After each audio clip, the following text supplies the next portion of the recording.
Tonight at 5, Rachel uncovers the growing cult for the Saint of Death. An NBC 12 investigation into the deep-rooted faith some find disturbing.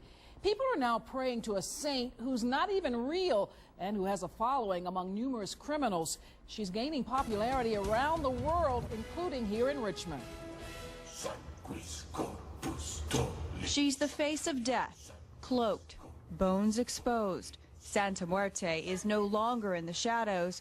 Millions are following her. She's got a reputation as a very prompt miracle worker, so that, I would say, is the #1 reason for her mushrooming cult.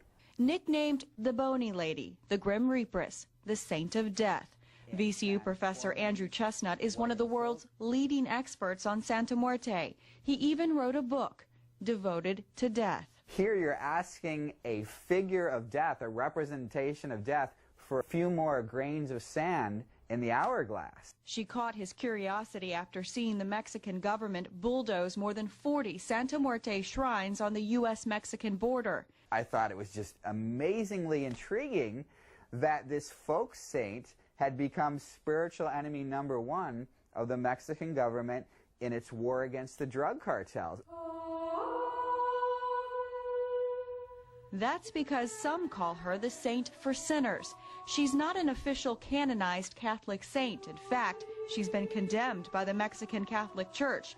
She's what you call a folk saint. Since she's not an official Christian saint, you can ask her for things that maybe you wouldn't otherwise ask a canonized saint for. She's attractive to the criminal element, big in Mexican prisons and among drug traffickers and prostitutes. She's also made her way across the border.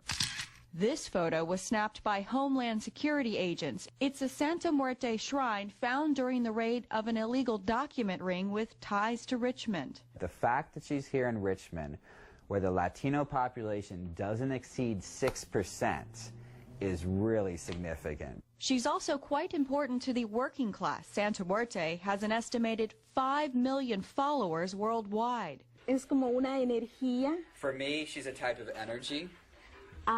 Es un complemento. She's a complement. Puedo decir, para mi vida. She's a complement to enrich my life. Roxy Perez and her sister opened the Botica El Angel in Chesterfield 7 years ago. They market candles, statues, oils. Santa Muerte makes up nearly half of all their sales. People from all over Richmond come to this store. Many of them actually pray at this altar to Santa Muerte. They leave dollar bills, cigars, flowers, sweets, even tequila for her. Y personas también vienen a orar, a pedirle un favor a ella. People also come to ask favors from her. Perez tells us Mexican lawyers, local police officers, even young African-American men come here to buy Santa Muerte goods.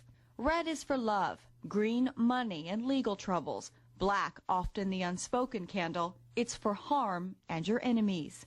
Many of her devotees are poor. They feel their pain acutely and are looking for immediate solutions. The saint who can offer those solutions faster than the others, at the end of the day, is going to win out in this competitive religious landscape.